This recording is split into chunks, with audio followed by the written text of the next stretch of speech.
Thanks, Clive. Welcome to the Late Look North.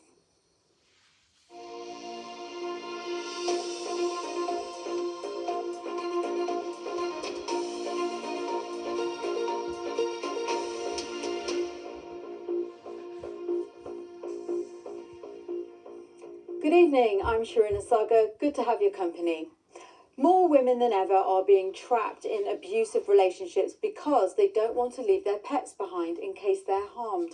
Now the Dogs Trust has set up a specialist fostering scheme. It offers a temporary home to keep dogs safe and protected, allowing victims to escape the cycle of abuse. But referrals to the service have doubled in the last 5 years, and the charity is urgently appealing for more volunteers to come forward as fosterers. Stuart Wynkoop reports. Audrey was so worried about the safety of her dog, she was prepared to stay with her violent partner. I asked for counsel for help, but I was told straight away I'd have to get rid of the dog. I just thought, that's it, I'll have to stay. I couldn't lose my dog. Audrey was helped by the Dogs Trust. It offers temporary foster care for dogs, allowing their owners to escape domestic abuse without leaving their pets behind. We know by talking to victims, talking to survivors, that it is a genuine and serious barrier, but also that the dogs are often used as part of the abuse as well. So threats are made to the dogs are harmed. If you phone the police in the middle of the night and they say, we want to take you to a place of safety, there needs to be somewhere for the dog to go, oh yes, you're leaving the dog there. And that, for people, is like leaving a member of the family behind with somebody who they know cannot be trusted. On average, our police forces receive a domestic abuse-related call every 30 seconds. Offering a temporary home not only protects a dog from harm, it also provides crucial support to a victim when they need it most. Fostering in this way is a lifeline. It provides critical support at a critical time for the families who need it. Now, obviously, the long-term goal, the long-term aim is for families to be reunited. But until then, they know that their beloved pets are looked after and cared for by foster carers. Referrals to the Dogs Trust Specialist Domestic Service have doubled in the past 5 years. That's why the charity is now urgently appealing for more volunteer foster carers. So it's free for all foster carers and the victim survivors. No one has to pay for anything. The vet bills and everything is covered with us. So all they need to provide is a safe home for the dogs.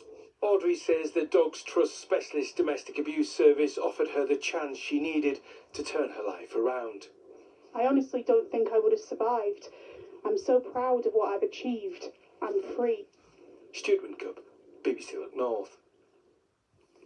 Lindisfarne's been named Best Small Festival at the UK Festival Awards 2025. The Northumberland event, held each summer overlooking Holy Island, beat dozens of rivals to take the national title. Organisers say the award recognises the festival's growing reputation for music, arts and its strong community feel. This year's event sold out and planning for 2026 is already underway.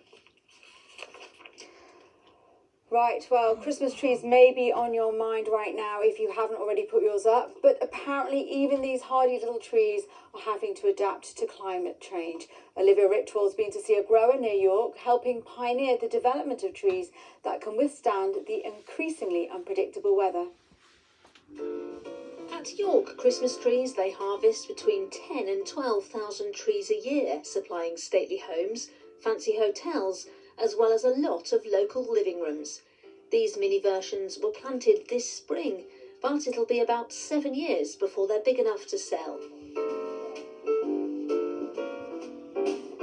These ones here are born Mulefer. We're very excited about this. It's a new species for us. We've been growing them since 2020. The first ones will be ready for harvest next year, but they've got a very upward branching habit and a good bud content, so you get a nicely shaped, dense tree. Climate change and extreme weather events means that nurturing them is becoming more of a challenge. Last summer, this was pretty much underwater all year. It stressed the trees. I think it's damaged the hair roots and all the root structure. Then in the drought this year, they've gone backwards, they've died, or like this one, they are failing. The farm lost about 1,500 trees as a result. After 15 years of concentrating on everything above the ground, the business has now switched its focus to soil health. Oliver is also part of an international group of growers, producers and experts working on developing hardier and more resilient trees. He's also hoping to cut his planting to harvest time down to just 6 years in the future. Not every tree is deemed pretty enough to sell. Nearly perfect. Some underlying defects. There's room for improvement there. But they will be used, perhaps turned into Christmas wreaths, or chipped and used to replenish the soil. Olivia Richwald, BBC Look North, York. And if you're wondering when our tree's going up, I've been told it'll be a week on Saturday. Now, let's see what's happening with the weather. Here's Paul Mooney with the forecast. Good evening. As we head towards the weekend, things stay pretty unsettled. Will be wet and windy at times, but temperatures rise slightly for Saturday and Sunday. Some rain around tonight, becoming more confined to eastern areas as we head through the night. Many places then drying up. A few clear spells here and there, but enough cloud and enough breeze to stop the temperatures dropping any lower than about 3 or 4 degrees Celsius. 1 or 2 showers around first thing tomorrow morning, but still a fair amount of dry weather, a few bright spells breaking through before the next frontal system starts to march in from the southwest late in the day, bringing outbreaks of rain, quite heavy at times, into parts of Cumbria. Freshening south to southeasterly wind, temperatures only make about 7 Celsius at best. Rain for all of us tomorrow night, still some patchy rain through the weekend, but temperatures into double figures. And that's it from us. But before I go, don't forget to check out the supermoon tonight. It's called a coal moon. It's the last full moon of the year and it marks the start of winter, although I thought that had already happened. Good night, sweet dreams.